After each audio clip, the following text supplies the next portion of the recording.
Lodge located at 921 Wayne Avenue in Silver Spring, where we found an individual who had been shot in the stairwell of the garage near Ellsworth Street, on the Ellsworth Street side.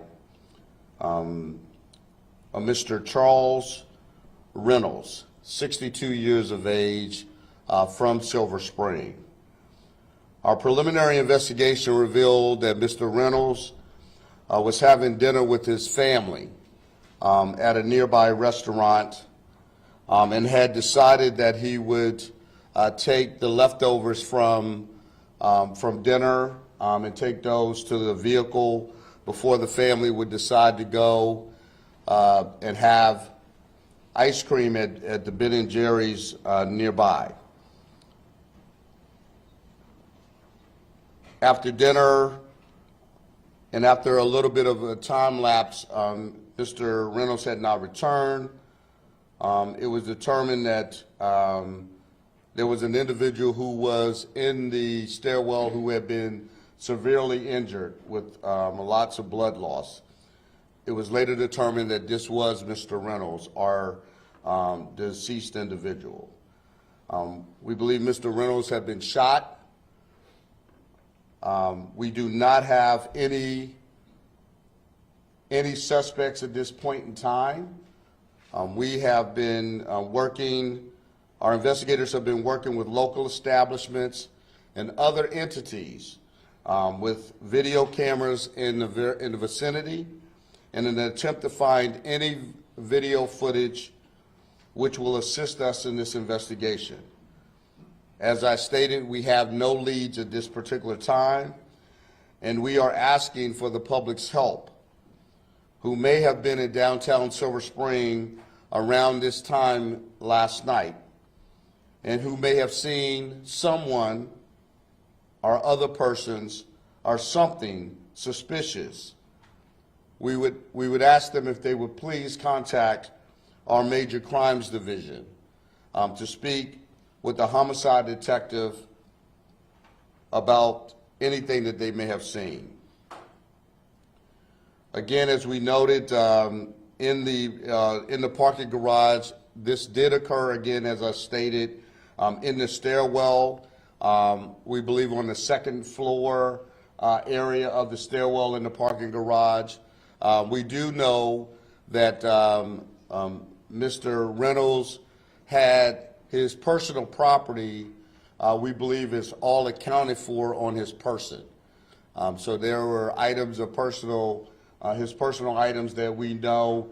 So it does not appear at this point that there was, at least that nothing was taken from him. We do know that his vehicle was also found and located still in the garage. So we know his vehicle was there, his property was also there. What is the motive at this very moment? We do not know. And this is why we are asking for the public's help in an attempt to try to assist us with this part of the investigation. At this point in time, I'm going to turn it over to Commander McBain to speak about the safety plan for the Silver Spring Central Business District, which is where this occurred. Commander McBain. Thank you, Chief. Starting this morning, I re-diverted a lot of resources from other areas of the district into downtown Silver Spring. For the foreseeable future, we are going to upstaff our presence in downtown Silver Spring, a high police presence, and focusing on the parking garages, but more specifically, foot patrols in those parking garages, all the county-owned parking garages. These efforts will continue for the foreseeable future until we can get some answers to this horrific crime, and we'll continue to divert resources as needed for the remainder of the year and into 2023.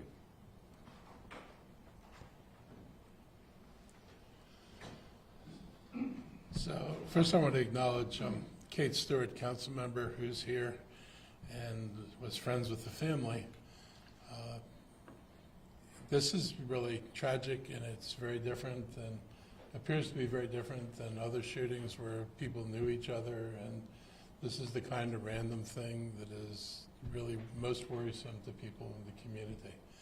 And as somebody who lives in Tacoma Park and is in Silver Spring frequently, I walk down that stairwell all the time, and I think of all the people who go down there, and the idea that that became the scene of a murder is really concerning, and I'm sure other people, you know, it heightens their concerns about safety there. We're going to do everything we can to find the person, but we're also going to do everything we can to increase security in Silver Spring. One of the things I'll be talking about is cameras at all the entrances to stairwells and garages, so we can have more opportunities to see who's going in and out of the garages. Those cameras might have a deterrent effect. They certainly could have an enforcement effect. But the biggest deterrent is if people out there, if you know something, please tell us. We protect anonymity, but if you have information about this, we need the information. And hopefully folks will cooperate with us, and I extend my condolences to the family. This has to be a pretty horrifying moment for them, and I share my deepest sympathies with them, and I hope we can do everything we can to make sure these things don't repeat themselves.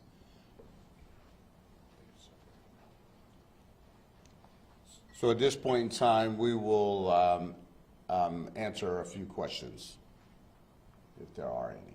Are you looking to, you mentioned the cameras, I think in that specific stairwell, there don't seem to be any cameras. There's some outside, and there's a street entrance with no kind of surveillance.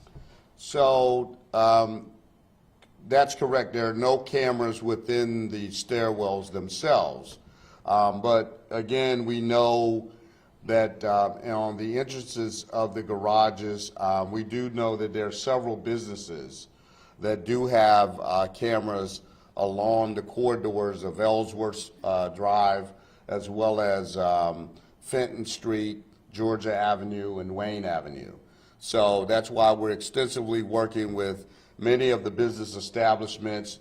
Our detectives will be really going around and speaking with those particular locations and seeing if we can observe anything that will give us any clue into to what may have possibly occurred, or the individuals who were going in and out around that time of the incident. Who called police? I think we had several calls to include one family member who I don't think at the time knew exactly who was the injured party at that very moment. So A family member was victim? that's correct, yes. That person found? Well, the person along with other individuals who were with that person, right, that weren't necessarily family. It was just like, you know how people would normally kind of gravitate to the garage together, and then I believe, unfortunately, they found our deceased. Councilmember Stewart, could you say a few words, perhaps on behalf of the family, tell us a little bit about Mr. Reynolds? Sure. So, we live in a very tight-knit community in Montgomery County, and incidents like this impact all of us. In this instance, I do know the family, and I know at this time we're sending, as the county exec said, all of our wishes to them and rallying around them and supporting them at this time. It is shocking and very hard. Is it really an understatement right now? Tell us anything about him. At this time, I'd really like to let the family have their privacy. It's going to be a very difficult time, and I'm sure that when they are able to, they'll speak to it. So thank you for the question. We had reported previously on efforts to increase security in downtown Silver Spring. Was that not in place? How much more are you adding now? Well, we've had concerted efforts in downtown Silver Spring, and they're all throughout the downtown corridor where we've had incidents over the past, earlier in the year and into last year, that warranted us to focus upon, many different strategies.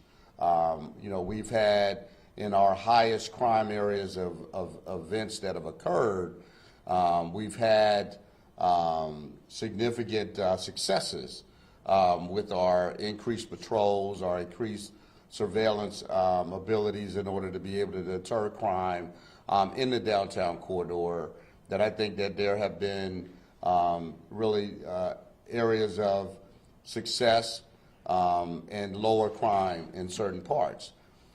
The garages, this particular garage, for example, we have not had any considerable amount of crimes occurring within the garage as a result. This is something that's new. We've not had, in fact, over the majority of 2022, the 3rd district, for the most part, had not had any homicides.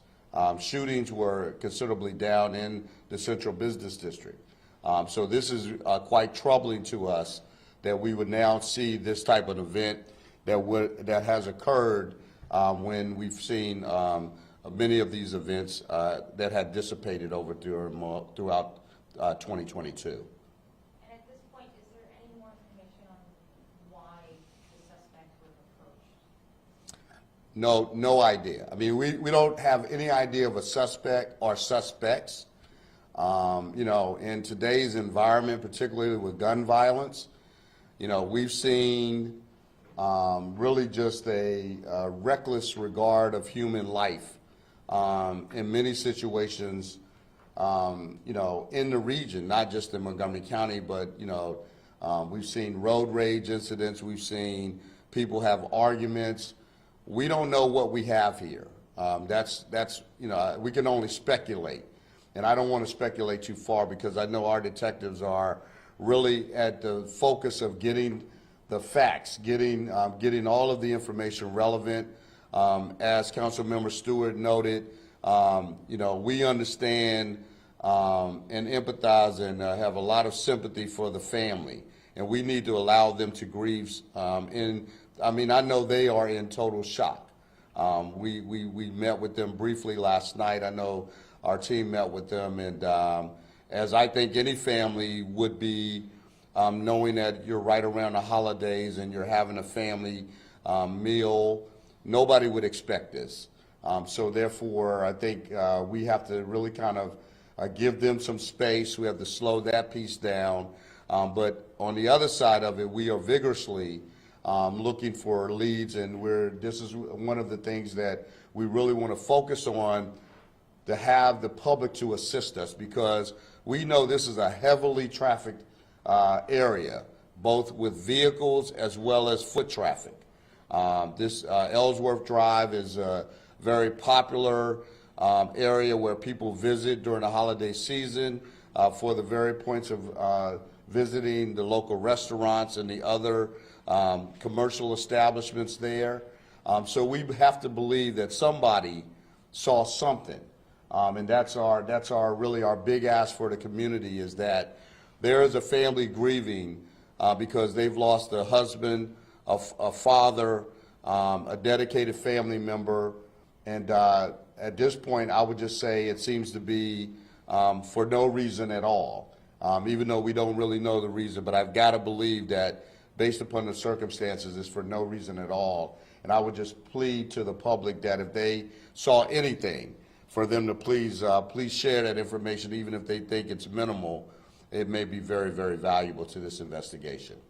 Can you also tell us what floor his vehicle was parked on, and then in relation to where he was found? I believe his vehicle was on the 3rd floor, and then I think again, as I stated before, he was found on the 2nd floor stairwell.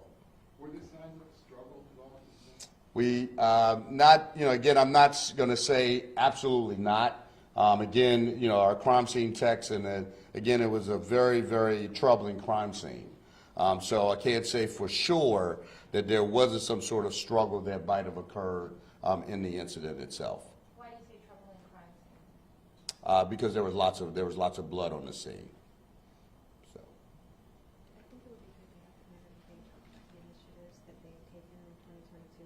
Sure. Yeah, so the question was, what initiatives have we taken since the beginning of the year for downtown Silver Spring? We shifted a lot of resources in downtown with static positions. That would be officers in high crime areas. The focus was high visibility and crime suppression. They've continued for almost the entire year. In addition, we used overtime resources to bring in extra officers for additional patrols in downtown. We've implemented camera systems at known high crime locations, and part of the initiative was the garage patrols. We were conducting those garage patrols every hour on the hour, and so those remained. So basically, what we're now doing is we're focusing those resources to remain inside the garages for longer durations of time at peak hours, especially going into the holiday. And we're still doing Christmas shopping, getting ready for New Year's Eve. So we're gonna refocus our efforts to the garages with not only high visibility patrols, but also foot patrols in the stairwells. Is that a municipal garage or is it operated by a contractor? It is a county garage, yeah. And so the efforts that my officers are going to focus on are there's several county parking garages down in Silver Spring, and we're going to remain in all of those garages, not just the Wayne Avenue garage. Is this only in Silver Spring now, none of the other garages located? So this initiative is simply something that we're doing in the 3rd District, not to say that those aren't being done in other locations in the county, but specific to Silver Spring. And if I could just share this for anyone, this is for the community, for anyone who may have some information to share with us, we ask them to please call this number, 866-411-8477. Again, I'll repeat the number. It's 866-411-TIPS. That would be 8477. And again, we'd be very appreciative for any information that the public could share. So thank you all for attending, and we appreciate that. Thank you for being here. All right. Again, we will be distributing the news release to the media, and it will be posted on our website shortly. Thank you.